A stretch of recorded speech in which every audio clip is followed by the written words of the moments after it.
یو بادشاہ او داغه لور و په خپل مالیار مینه و.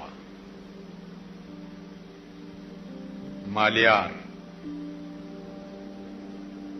داغه مالیار نوم عاقل. څه نوم یو؟ د بادشاہ لور خیرات کړو نو خلک راغوښتي، نو دا خپل یار هم راغوښتی و چې خوشحاله ورځ ده چې دیم دلته یي. بادشاہ جواب راغی چې بادشاہ راځي او دیګونه ګوري. دی یو دیګ تش ساتلی و چې کپلار مې راتلو نو دا عاقل به په دې دیګ کې پټ کمه چې پلار مې ونه ګوري. چا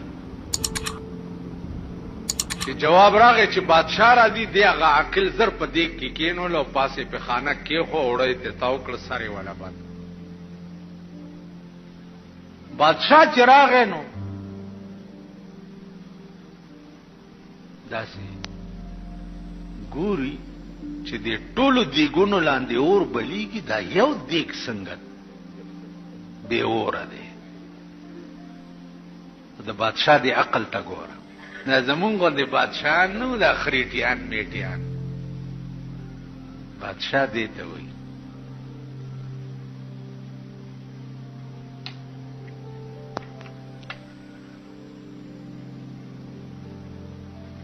بادشاهان دی ته وایي یو دیګ لاندې اور ولی نشته.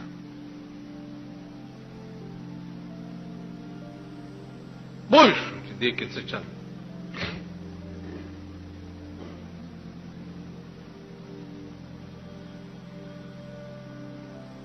ول دې دیګ لاندې اور ته لاندې کوي، زه د دې دی ګوري خورم. دې دیګ لاندې اور کوي. بادشاہ حکم اور ته لاندې شو. خصات بادشاہ ورته ولاړو، پوه شو چې دې دیګ کې ارڅ دی اوس به ختم شوي. ولزی بیا په بل چای خوري زه لاړم. چې بادشاہ لاړو، دا جنې په منډه ورغه وا دیګ نه سر لري کو چې اوس خو بس کباب شوی سړی. هغه چې څو وخت کې په سوځېدو راغلی و، نو چونکې عاشق صادقو دا نه کول چې د دیګ نه را ټوپ کړی وی. هغه وی چې معشوقې کېنولې ما په دیګ کې نو ستی خیم.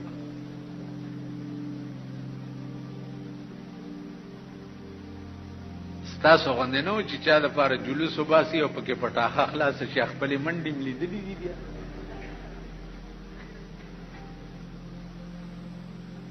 منډې م لیدلې.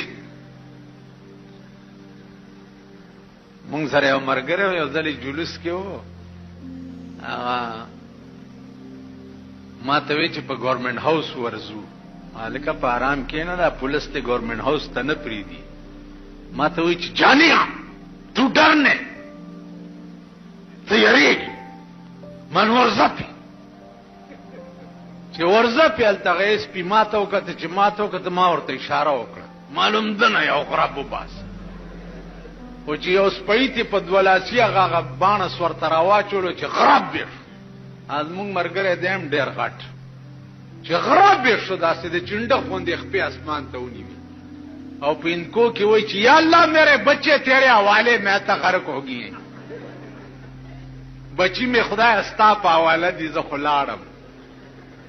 نو تاسو خپلې منډې لیدلې چې پټاخه خلاص شي یا ډز مزو شي؟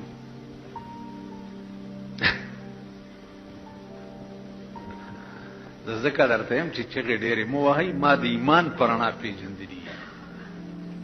خبره د عاقل وه چې زه په دیګ کې کېنولم، ولې ټوپ کم چې چا کېنولم بس پرېږده چې په هغې ستی شو. چې هغې د دیګ نه سر لرې کېنولم بس پرېږده چې په هغې ستی شو. چې هغې د دیګ نه سر لرې کو، نو دا یو اواز ته راووتو د دیګ نه چې چرا کارے کند عاقل کے باز آیت پشیمانی. اے عاقلہ وی غریب سڑے که د بادشاہ په لور نه مینې دی نو په دیګ کې به ولې وریتې دی. خدای چې انجام دې امدا شو. نو چرا کارے کو ند عاقل کے باز آیت پشیمانی، بجلیگر ملا چرا کارے کو ند کے باز آیت پشیمانی.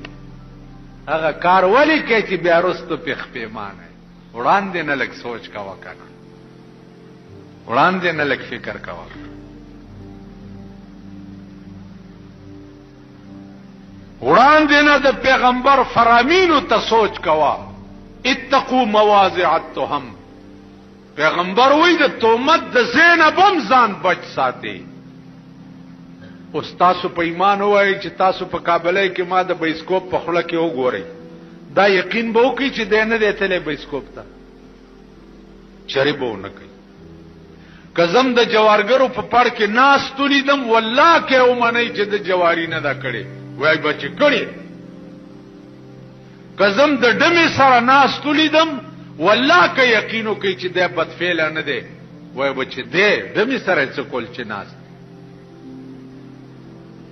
نو اتقوا مواضع التهم چې پیغمبر ویلي دي د دې معنا دا ده چې د تهمت او د رسوای زینب هم ځان بچ ساتي. بلدا چې هر سړی د دې قابل نه چې رائے ته سړی پښتنه وکي، هر سر د دې قابل نه دی او نار خله د دې قابل ده. زمونږ د مردار ملک ار سړی ته دا حق ورکړی دی چې رورا تم رائے را کولې شي. زه څه وکم؟ د دې یو ښکلی مثال دی. تاسو کې اکثر خلقو خزي کړي دي، څو وخت کې چې د واده په ورځ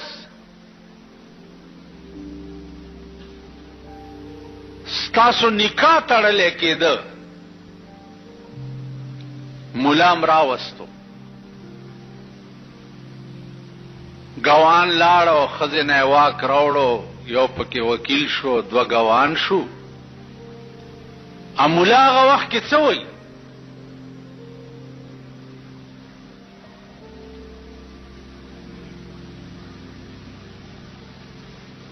مولا هغه وخت کې ورته دا وایي چې هلکه دا پلانې د پلانې لور سره د دومره مهره تا قبوله کړې وه او قبوله دې کړه، ته وایې او ما قبوله کړې وه او قبوله مې کړه. بس خبره خلاص شو. ناوې دې کور ته راوسته، سباله بیماره شوه، الله ډاکټر ته یې بوزه. تا هغه وخت کې دا ویلی شي چې پرون چې د دې نکاح کېده نو ما خو مولا سره دا وعده نه وکړي چې دا به زه ډاکټر ته هم بوزم. دا تاسو کړی وه؟ ښځو والا ووایي تا کړې ښځه؟ خدای دې ورکه چې ورکه ته خو ګوډې که نه.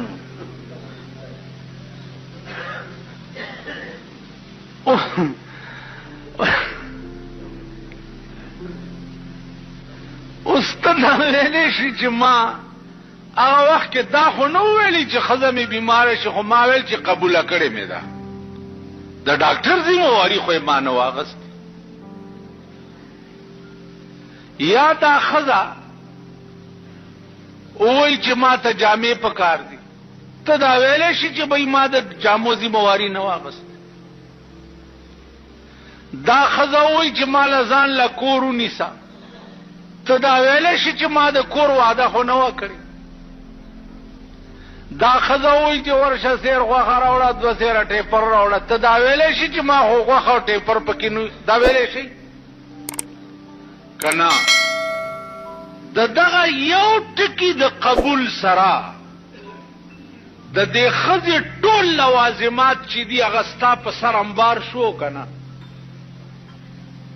کړت پکې کولی شي او که دې کړت وکړو دا ښځه در نه تښتي که نه؟ که دې کړت که دې روټۍ کې کمی راوستو در نه تښتي، که دې جامو کې کمی راوستو در نه تښتي، که دې کور کې کمی راوستو در نه تښتي. ته ښځه په سړک کېنولی شي؟ کېنولی شي تاسو؟ بهی د کور بندوبست به ورته وړاندې نه کړي، بلکې چې کویدنو کې د کور بندوبست به ورته وړاندې نه کې، چې کویدنو کې مور او پلار به دی وای مزدوري خواري نوکری سبا به دی خدای بال بچ به کور دی وران شسبه کې.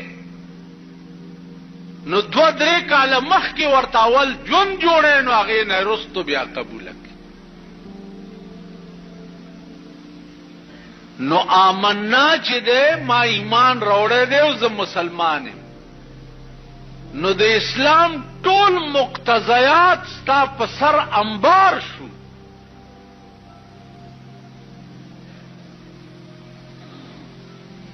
د آمنا دا معنا چې زه به منظم کوم، زه به روجم نیسم،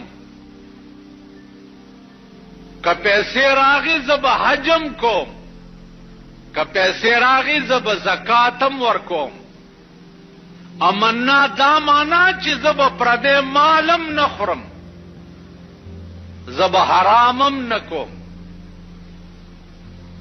امنا دا معنا چې زه به بې ځایه د چا زړم نه ازاروم، دل ازار بم نه یم. امنا دا معنا چې د خدای مخلوق سره به د انس معامله کوم. امنا دا معنا چې د الله کوم نظام دی هغې پسې به زه خپې ابله خپې منډې موام. که وخت راغی زه به جهادم کوم، که وخت راغی زه به په میدان کې سرم قربانوم. امنا دا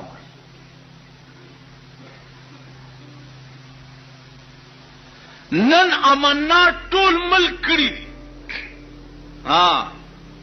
امنا دا معنا هم ده چې دا ښځه چې زما کور ته راله نو دا به یو بل قانون د خدای دی په هغې عمل کوي چې قرنا فی بیوتکن.